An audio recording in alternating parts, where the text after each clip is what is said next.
On commence par un baccalauréat scientifique que j'ai effectué à Troyes, dans l'Aube, à côté de Reims. Et suite à ce baccalauréat scientifique de filière générale, je suis parti à Reims pour faire une première année de pharmacie. Et en première année de pharmacie, je me suis réorienté vers la biologie, parce qu'au final, c'est ce qui me plaisait le plus.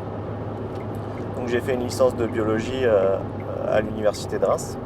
Puis j'ai voulu continuer mes études et je suis parti en master valorisation des agro-ressources.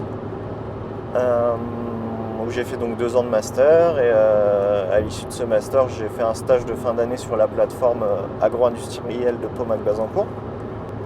Et à l'issue de ce stage, j'ai postulé donc à l'URD-ABI d'AgroParisTech, où j'ai été embauché d'abord en tant que technicien, puis en tant qu'assistant ingénieur et enfin en ingénieur d'études.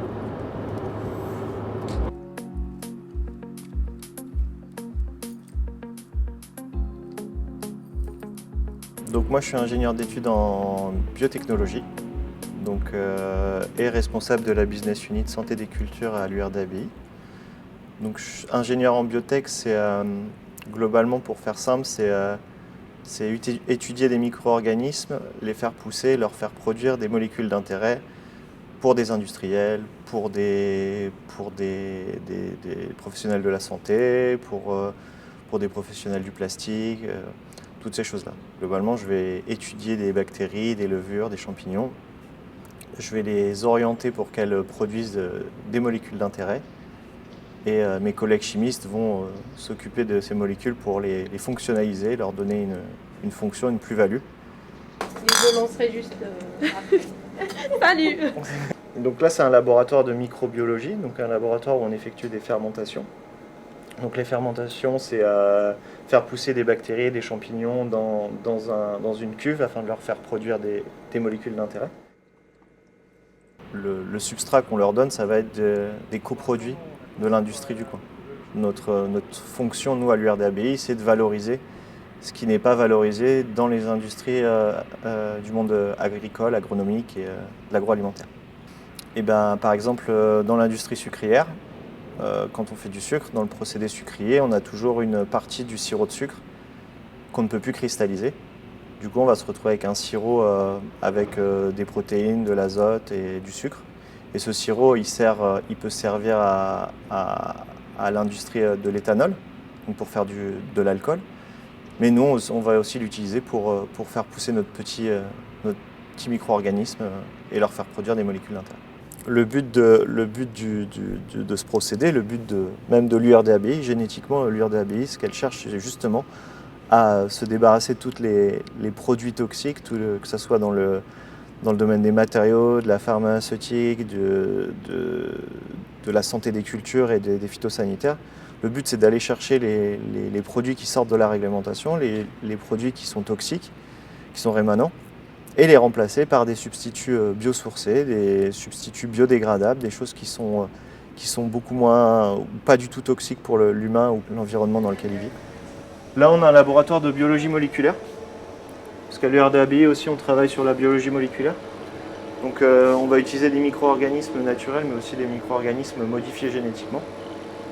Et donc c'est ici qu'on modifie les micro-organismes et qu'on leur ajoute des voies métaboliques pour leur faire synthétiser des produits d'intérêt.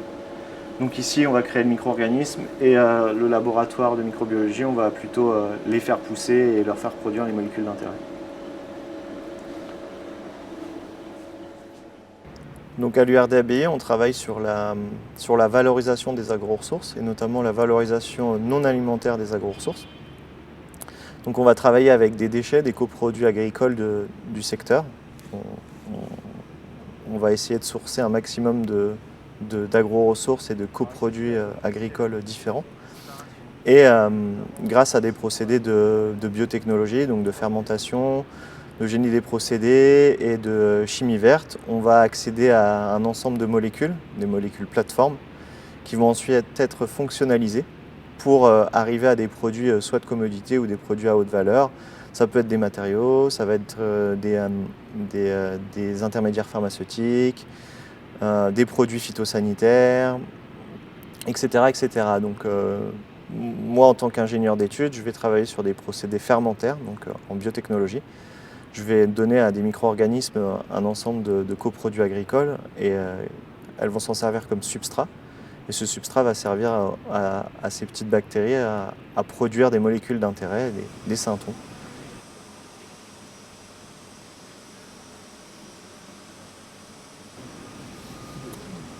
Si on sort du cadre de la santé des cultures et qu'on réfléchit un peu sur les plastiques, on a toute une équipe qui va travailler sur le sourcing de molécules, toujours pareil, le sourcing végétal. Donc ils vont aller extraire des molécules des plantes. Et ces molécules-là, ils vont les polymériser ensemble pour créer des polymères biosourcés qui vont être complètement affranchis des ressources pétrosourcées. Donc là, on va vraiment être dans un modèle du végétal. Et ils vont travailler sur les plastiques de demain et les plastiques qui vont être à la fois biodégradables et sans pétrole. On peut très bien aller travailler avec des laboratoires en Bretagne sur des microalgues, des laboratoires académiques avec des microalgues, à Marseille avec des équipes qui vont travailler plutôt sur les champignons. On a un partenariat privilégié avec l'Université de Floride, où on envoie régulièrement des thésards faire leurs études et vice-versa, l'université nous envoie des thésards pour des missions chez nous. Donc partenariat académique et également partenariat industriel, parce qu'on a vocation à être un peu le chaînon manquant entre justement la recherche fondamentale académique pure et dure et la recherche industrielle qui elle, est plutôt développée et appliquée.